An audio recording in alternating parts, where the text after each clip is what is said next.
Bonjour à tous, j'espère que vous allez bien. Bienvenue sur Cryptonation, bienvenue dans cette nouvelle vidéo hebdo. Aujourd'hui, j'aimerais te parler de plusieurs choses, très rapidement de l'état du marché, ensuite de Bitfury et de son logiciel d'analyse de blockchain, on parlera un petit peu de ce secteur en développement, du fait que l'Arizona accepte désormais Bitcoin pour payer ses impôts, ce que Microsoft est en train de faire au niveau de la blockchain, donc Microsoft fait une incursion dans le monde de la blockchain, on en parlera également. On parlera de Bitgrade.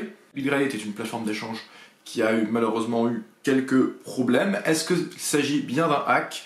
Eh bien, on va en discuter. Enfin, nous parlerons de la vision de Vitalik Buterin par rapport au fork. Et nous verrons qu'elle est bien différente de celle de la plupart des membres de la communauté Bitcoin. Est-ce que les hard forks pour récupérer des fonds sont justifiés ou non?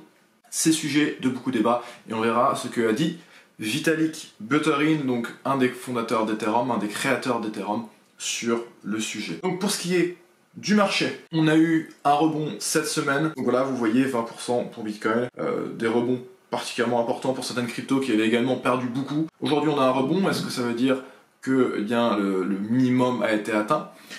Ou alors, est-ce que c'est un rebond avant une chute supplémentaire?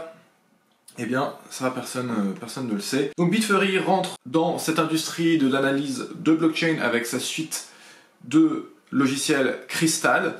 Donc Crystal qui va permettre de faire des analyses de la blockchain et d'associer des identités aux différentes transactions sur la blockchain dans un but de lutte contre le crime, contre voilà, tout ce qui est blanchiment d'argent. Et ça montre bien que non seulement Bitcoin est traçable, mais en plus qu'il existe des solutions permettant facilement de le faire. Voilà, on parle beaucoup des crypto-monnaies comme des choses qui servent aux criminels. C'est important de rappeler que Bitcoin est traçable et en plus c'est facile de le faire avec les solutions telles que celles développées par Bitfury, mais il y en a d'autres.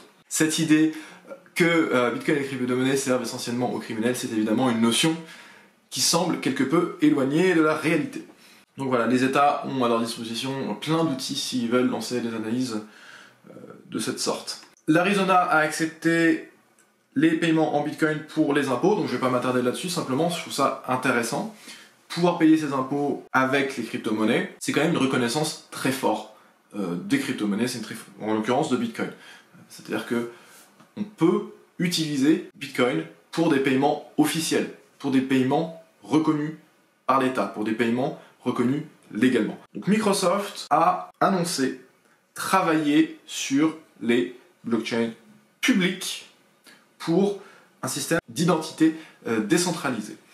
Donc ce qui est intéressant ici, c'est que souvent on entend parler des blockchains privées, donc des blockchains à permission, des blockchains privées ou des blockchains à permission. Donc ça peut être des blockchains publiques mais à permission avec des fédérations par exemple, pour tout ce qui est applications dans les grandes entreprises, applications lancées par IBM. Vous avez peut-être entendu parler de Hyperledger par exemple. Mais le travail sur les blockchains publiques restait jusqu'à présent assez limité. Microsoft a fait ce choix de choisir des blockchains publiques, donc de choisir Bitcoin, Ethereum, Litecoin. Donc des blockchains qui sont ouvertes à tous, et ils ont choisi d'utiliser ces blockchains pour développer leur offre d'identité décentralisée.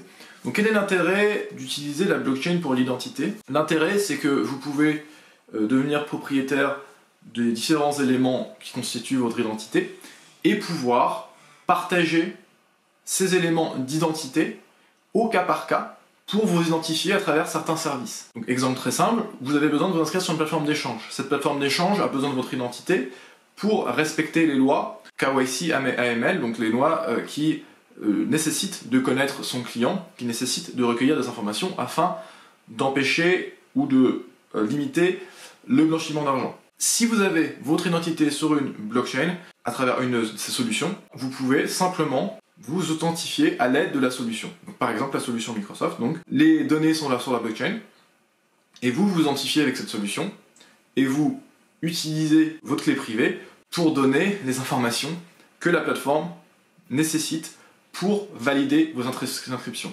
Donc, vous pouvez choisir de donner normalement que les données dont la plateforme a besoin, c'est-à-dire que vous ne donnez pas tout en bloc, et c'est vous normalement qui êtes en contrôle si on va vraiment au bout de la logique d'identité décentralisée. Il faut vérifier que cela soit fait correctement, et qu'il n'y ait pas d'abus, et que l'on soit bien dans cette logique d'identité décentralisée et non pas une identité centralisée, mais finalement qu'on aurait mis sur la blockchain. Donc concernant BitGrail, BitGrail a perdu 170 millions donc, de dollars de Nano. Donc Nano qui s'appelait auparavant Rayblocks. Au début, il semblait que s'agissait d'un hack, c'est-à-dire que la communication de l'échange BitGrail laissait penser qu'il s'agissait d'un hack, dans le sens où il parlait de transactions non autorisées. Alors c'est un terme qui est très très vague, donc c'était pas clair que ce soit un hack. Ils ont également accusé de manière plus ou moins directe les développeurs de Nano, comme quoi c'était un problème dans la crypto-monnaie Nano.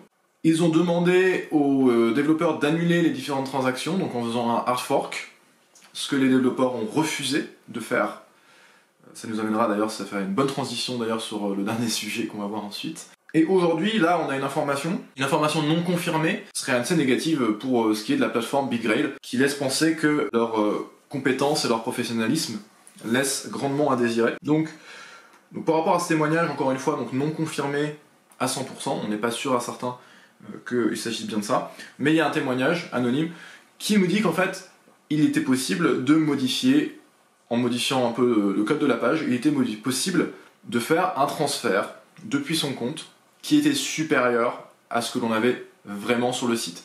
Donc si vous aviez 5 nano, il était possible, voilà, en étant un peu technique et en allant modifier dans le code de la page, donc côté client, dans le navigateur, il était possible d'aller modifier le code et de s'attribuer un transfert de nano supérieur à ce qui était sur le site. Donc évidemment, la conséquence de ça, c'est que voilà, des personnes s'en sont rendues compte, ont essayé un petit peu, ont communiqué à d'autres personnes, et très rapidement, si c'est avéré, le site est bien sûr devenu insolvable. Dans le sens où les gens ont retiré beaucoup plus de nano que ce qu'ils auraient dû faire, ce qu'ils auraient dû pouvoir faire, et le site n'avait pas dans ses coffres le nombre équivalent de nano. Et par conséquent, eh bien l'échange est devenu voilà, très rapidement insolvable. Il s'en est rendu compte bien sûr trop tard. Faites attention et essayez toujours de garder le maximum de crypto hors ligne, c'est-à-dire sur un portefeuille matériel ou sur d'autres solutions de stockage hors ligne. Le débat sur les hard forks pour récupérer des fonds. L'histoire d'Ethereum a été marquée par un hard fork, celui de la DAO. Donc c'est un hard fork qui avait été lancé pour récupérer des fonds parce que la DAO avait été hackée, et donc un hard fork a été réalisé pour récupérer tous ces fonds qui avaient été hackés et annuler finalement toutes les transactions.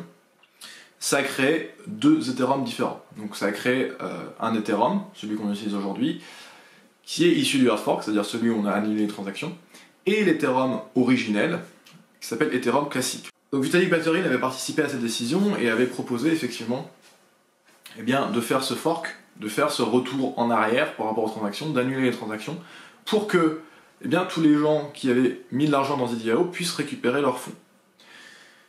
C'est quelque chose qui pose beaucoup de problèmes, qui pose des problèmes à beaucoup de gens. Parce que si on est capable comme ça de modifier le registre, ça touche bien sûr à la nature décentralisée de la blockchain. C'est-à-dire que si on commence à avoir ce genre de dérive, est-ce que l'on peut faire confiance à cette blockchain? Est-ce que l'on est sûr que quand la transaction elle est confirmée, elle ne va pas être annulée parce qu'une autorité centrale en aura décidé?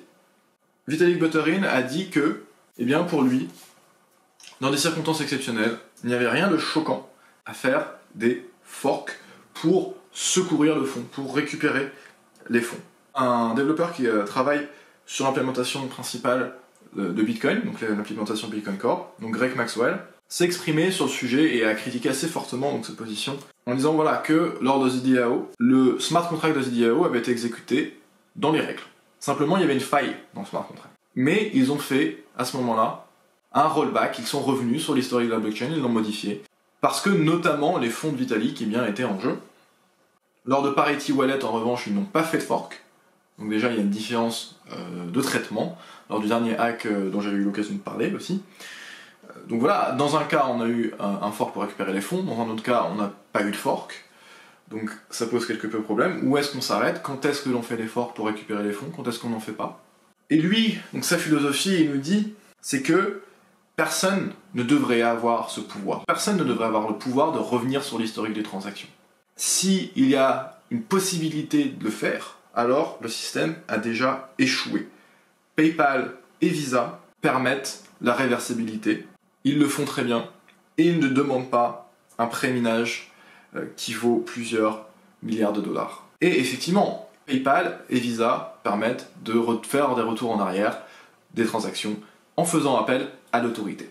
Mais c'est pas ça l'idée qui est derrière Bitcoin. L'idée qui est derrière Bitcoin, c'est qu'il n'y a pas d'autorité. Donc on ne revient pas sur les transactions à partir du moment où elles sont valides du point de vue du protocole. Et ça, c'est quelque chose qui marquera toujours une différence très forte entre Bitcoin et Ethereum, et qui fera que Ethereum ne peut pas remplacer en tant que tel Bitcoin pour l'usage de monnaie, parce que quantité de personnes n'accepteront jamais d'utiliser Ethereum au lieu d'utiliser Bitcoin, à partir du moment où Ethereum, il y a une fondation derrière, il y a une gouvernance qui permet à un groupe de personnes de venir modifier le registre. Aucune entité sur Bitcoin, aucune autorité sur Bitcoin n'est en mesure de dire on va venir annuler les transactions, on va venir modifier le registre. Ça, c'est une différence assez colossale au niveau de ces deux blockchains, et voilà, je voulais le rappeler aujourd'hui. Pour ça qu'il faut amener aussi à relativiser tout ce qui est flippening, Ethereum, Bitcoin, c'est vraiment pas la même chose. C'est pas l'un remplace l'autre. On peut avoir un Ethereum qui dépasse en capitalisation Bitcoin, en market cap, très bien, c'est une possibilité. Ethereum et Bitcoin ne remplissent clairement pas les mêmes fonctions. Donc voilà, c'est tout pour aujourd'hui. Je te remercie d'avoir regardé cette vidéo et je te dis à très bientôt. Salut!